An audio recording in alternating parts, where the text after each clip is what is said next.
अब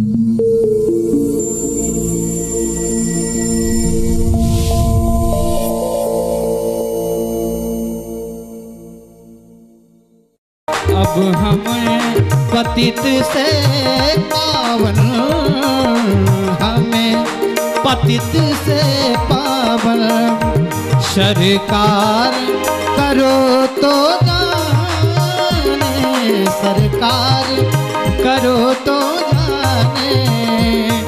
अब हमें पतित से पावन सरकार करो तो जाने। अब हमें पतित से पावन सरकार करो तो जाने। प्रभु हम भी शरणागत हैं, स्वीकार करो तो जाने, स्वीकार करो तो जाने, स्वीकार करो तो जाने। बोलिए सद्गुरु।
भगवान नाम संकीर्तन का आनंद ले।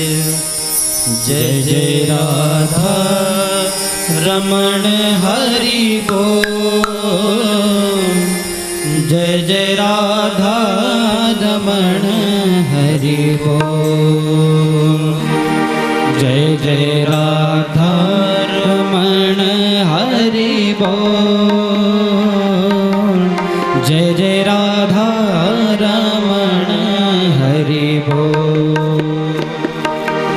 जय जय राधा रमण हरि बोल, जय जय राधा रमण हरि बोल, जय जय राधा रमण हरि बोल, जय जय राधा रमण हरि बोल, हरे बोल राधा रमण हरि बोल। सभी गाइए भाव से। जय राधा रमण हरि बोल, हरि बोल, जय जय राधा रमण हरि बोल, जय जय राधा रमण हरि बोल, जय जय राधा रमण हरि बोल, हरि जय बोल, जय जय राधा रमण हरि बोल, हरि बोल राधा रमण हरि बोल, जय जय राधा रमण हरि बोल।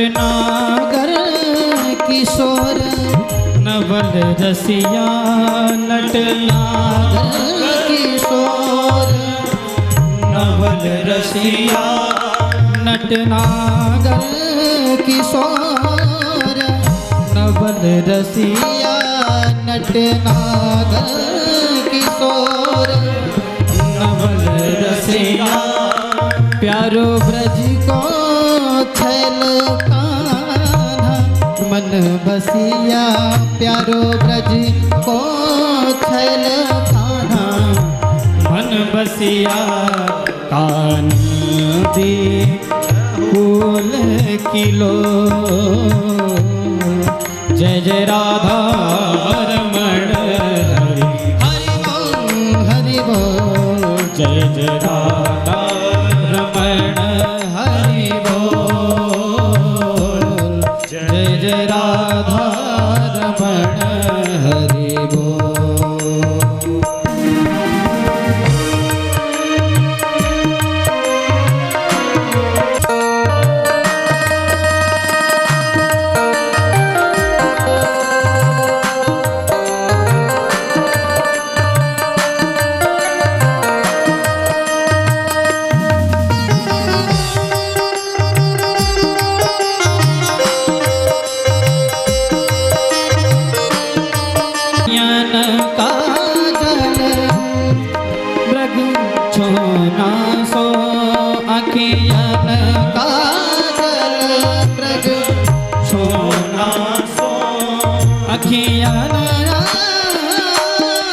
काजल मृग छोना सो अखियान काजल मृग छोना सो नख बे सर जादू टोना सो नख बे सर जादू टोना सो दो रस के भरे हैं कपूर जय जय राधा रमण हरि बोल जय जय राधा रमण हरि बोल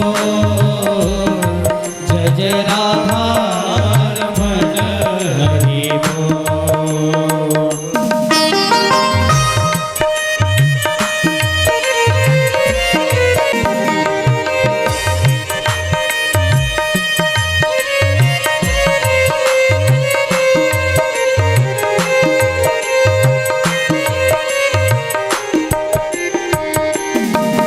अंगड़ाई ले मृदु मुस्कन पे अंगड़ाई ले मृदु मुस्कान पे पम गम बनि सनि सा सा सा सा सा सा धनि सा ग रे ग सा रे न सा धनि ब गम पम गम पम पम गम पम पम अंगड़ाई ले मृदु मुस्कान पे अंगड़ाई ले मृदु मुस्कन पे कजरी दी तिरछी चितवन पे कजरी दी तिरछी चितवन पे सुखदास बिकान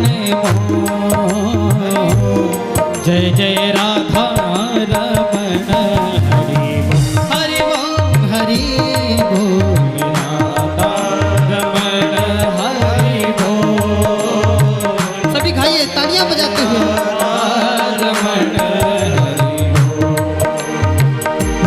जय जय राधा रमण हरि बोल जय जय राधा रमण हरि बोल जय जय राधा रमण हरि बोल जय जय राधा रमण हरि बोल ओ जय जय राधा रमण हरि बोल जय जय राधा रमण हरि बोल जय जय राधा रमण हरि बोल जय जय राधा रमण हरि बोल जय जय राधा रमण हरि बोल